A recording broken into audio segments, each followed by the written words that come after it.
Hello, beautiful people. How are you? Welcome to day 5. Today, I want to talk about creativity and joy. In the original airing of this, it's Friday. It's the end of the second full week of, like official kind of, social distancing. Most of the states by now have kind of said like a stay at home um, varying levels of like order or recommended, strongly recommended. But I've been at home for a week and a half. So many people that I know in America have been at home for a week and a half. Besides, we've just been doing groceries and going to the park. I'm taping this on Wednesday. We'll see. We'll see what happens in the next 2 days. But I just want to talk about joy and creativity, and I want to give you permission to be joyful, to find joy, to look to watch for those perfect moments that happen. I've I need to start writing them down, but I've been practicing this for a little while of just, my days just like yours, like my day goes up and down, and so there are parts of it that I love and parts of it that I don't like. I'm potty training right now, so whenever I have to handle the poop because it doesn't go where it's supposed to be, I'm like, I don't like this. Um, but you can't escape that because we went to the park the other day, or our little grassy area, and someone had left their dog's poop, and I was like, oh, I'm gonna clean that up so that my kids, so even when I'm not potty training, I might have to handle some poop. But I felt good about doing it for the community, like, oh, let me pick that up before my kids or anybody else steps in that, and I'm gonna forgive the person who left it there, right? So, but anyways, there have been some really great moments of joy. Playing board games, reading books at night. When you've got kids, there's a lot of craziness, and there's a lot of. I might do a separate series. I don't know. I'm gonna talk more about what to do when you're tired of your kids. So watch for that or look for that. That'll be out soon. But because I want to talk about what to do when you're tired of tired of your kids, because I've so been there, and I know that's a new thing for a lot of people to have their kids home. But for today, I want to talk about finding the joy and embracing the joy and receiving it. And like, joy is like, it's like water for your soul, it's food for your soul. And I recently read The Power of Now by Eckhart Tolle, and the he talks about how the present moment is all that really exists. He goes really deep. It's like lots of really interesting cool stuff, but keep it simple for right now. I just want to talk about the power of embracing the present moment and being fully present in the moment. And when you're fully present in the moment, um, and you're learning to live from your soul, you're shifting your identity from your ego to your soul. You're learning to act and exist from a loving state instead of a fearful state. You're beginning to tap into your truth. I want to give you permission to just receive joy when you find it and to just cultivate joy in your life. We talked on day 3 about guilt and letting go of guilt. Um, yeah, let go of the guilt around being joyful and happy when you know some people are suffering. And I talked about how we're all interconnected energetically, and it's true. Like when you allow yourself to rise from that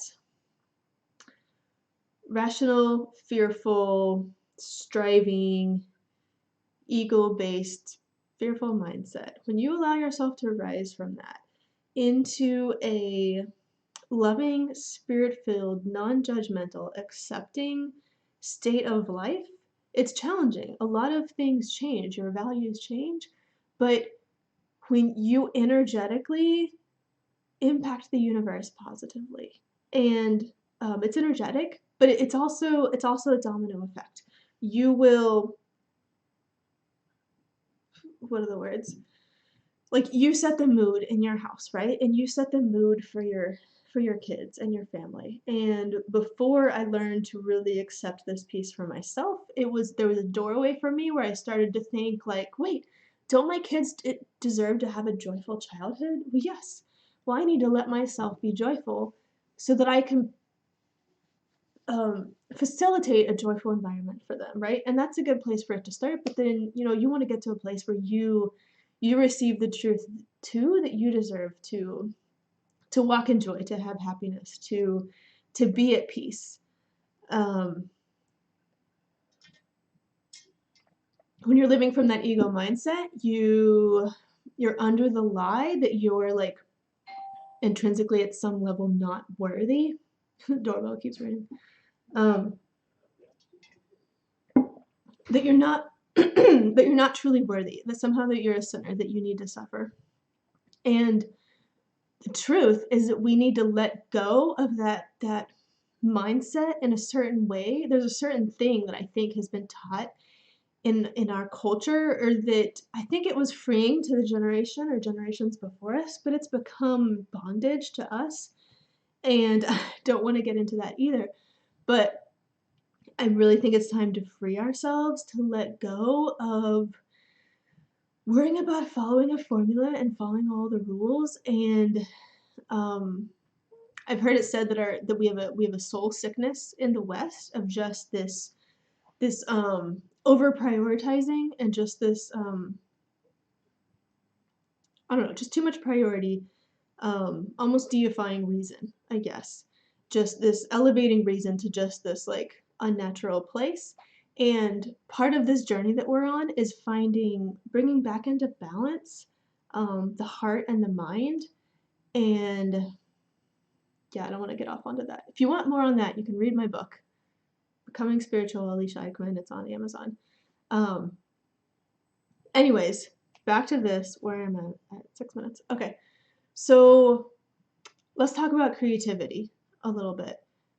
Taking this practically, so just in general, uh, practice being present in the moment. Watch for those precious, joyful moments. And when you find a source of joy, I want to encourage you to just receive it. Recognize the resistance, let it go, and say, no, I receive this. I receive this joyful moment. I receive this gift from the universe. I receive this that is speaking to me. Okay. And practically, I want to talk about creativity. I pulled out I have this one card deck I like to pull out some mornings. Joy is the ultimate creator is what I pulled out this morning. And I thought, yeah, like sometimes I'm not sure exactly what to talk about or write about. And sometimes I remember to come back to that. And it's just what gives you joy? What gives you joy? What gives you joy to create? I think so many of us think, like I grew up thinking, oh, I can't draw. I'm not an artist. And then I read Stephen Pressfield's books, and like one of them is The Artist's Journey. And I was like, oh, I may not be able to draw, but I'm a creative. I'm a creative at heart. I have a creative spirit. And the more I've gotten into this, the more I think we all do. I mean, reading, what's his name? Anyways, I think we're all geniuses at heart in some way. Because we're all spirit. We all represent a part of God. We all have divine calling and divine gifts, and we all have something precious and beautiful to offer. And yeah, we all deserve joy and love. And I think when you're looking for that, you can find it in like, what do you like to create, and what gives you joy, and what gives you joy to create. Um, so yeah, and my final thought on this is just like, what a great time to be creative, because you can only watch so many things on Netflix.